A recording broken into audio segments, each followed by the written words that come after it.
I decided to start my own business after being in China for more than 12 years and making the decision that I wanted to spend more time in the States to be closer to my family as my parents got older. And I looked at what the opportunities existed for going to work for somebody else and finding a new job or going out on my own. And I looked at the experience that I'd gained in China over all those years, what I was really strong at, and then I decided that I didn't want to look back later in life and regret not taking the jump to give entrepreneurship and owning my own business a chance.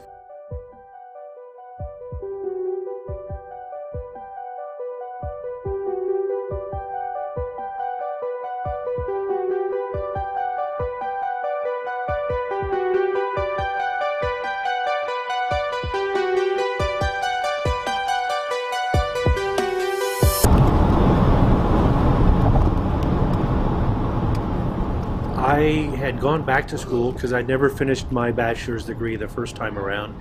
And after spending some time in the family business and then on in corporate America, I decided that retail and corporate America wasn't for me. And I went back to finish my bachelor's degree in 2000. And over the next 2 years, I was a full-time student. And I had the opportunity to travel to Asia and visit 6 countries with the university on a university trip.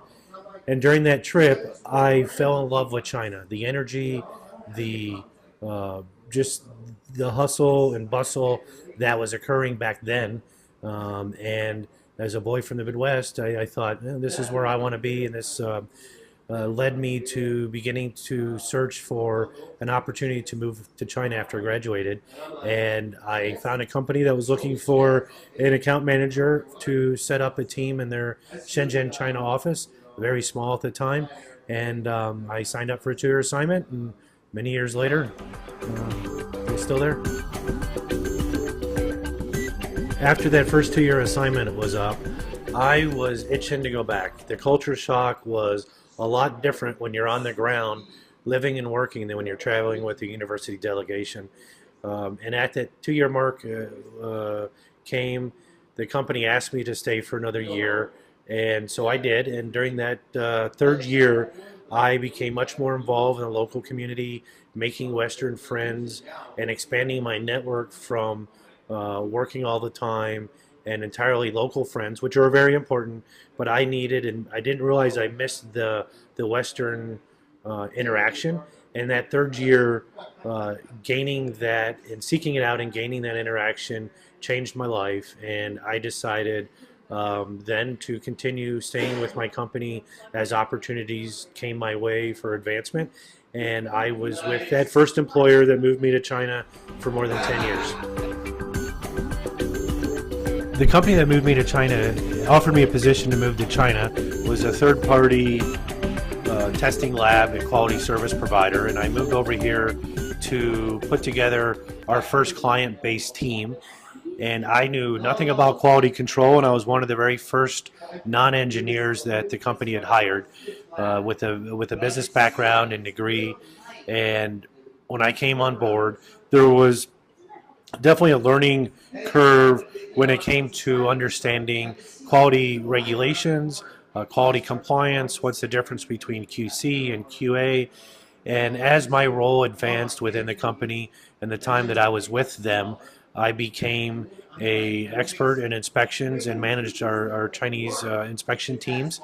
And that led, together with my business experience, becoming known as a problem solver for clients' needs when it came to inspections, and also involved with audits, quality social audits, and quality testing and regulations. So when I decided to go out on my own, after 10 years with that first company and 3 years with another service provider, I looked at what experience I had and the business needs that were out there, and I decided that I was best suited to start my venture in quality assurance and as an inspection and audit service provider. And from that point, we have grown and evolved our services into providing more sourcing, management, order, factory, supplier management and production monitoring services. At the end of the day, we're problem solvers.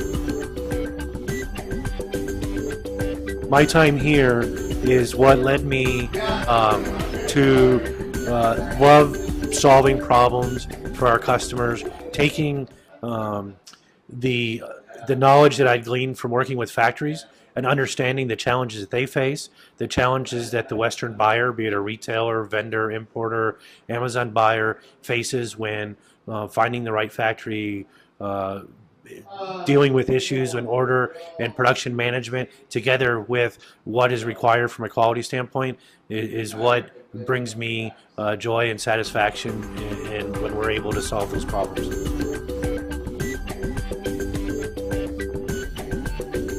Over prepare before you start, making sure that you have strong sales, cash flow projections is vital. As with most businesses, cash flow is really important, and I think that a lot of people starting out don't realize the importance of that.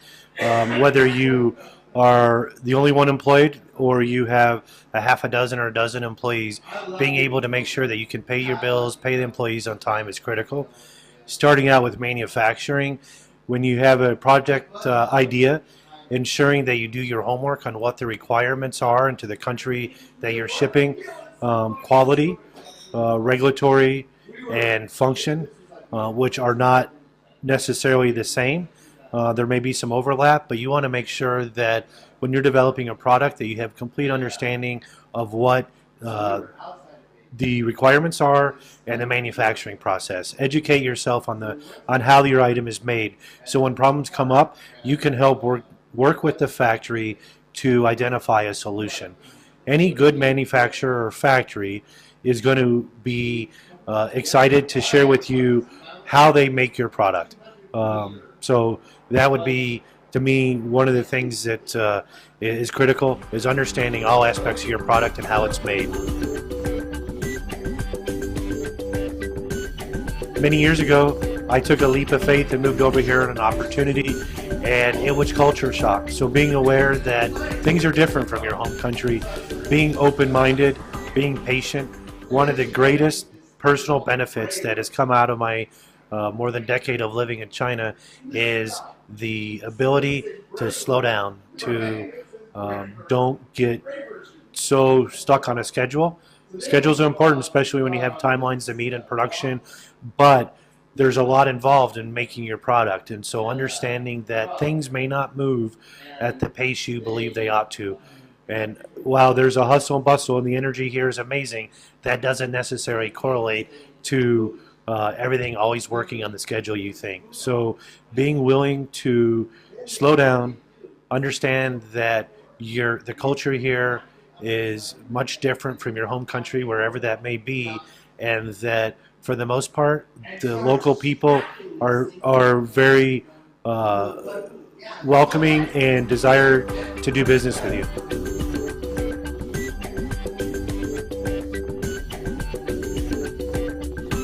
One of the moments I realized that my venture was becoming a success and I was truly an entrepreneur is when I had to make my first quarterly tax payment in the U.S.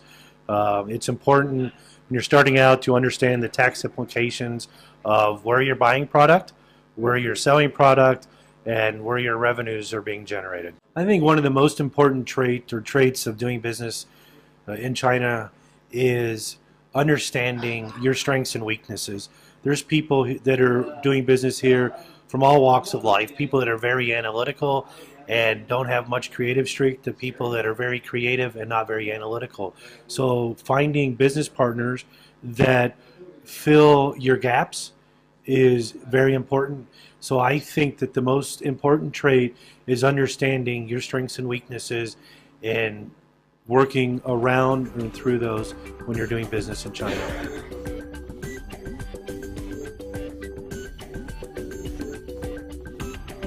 I don't have a crystal ball, but I believe that China is going to continue to be a powerhouse, and that the struggles that come via the economy, marketplace constrictions, are going to result in further factory consolidation. So making sure that working with solid partners is critical, because China is going to continue to be a a manufacturer and continuing to be a very proactive developer with their own IP and designs and creativity. China is a qualified place to do business because there are quality people at every level of the manufacturing spectrum, from finding factories to working with logistics partners to getting product made into market quickly.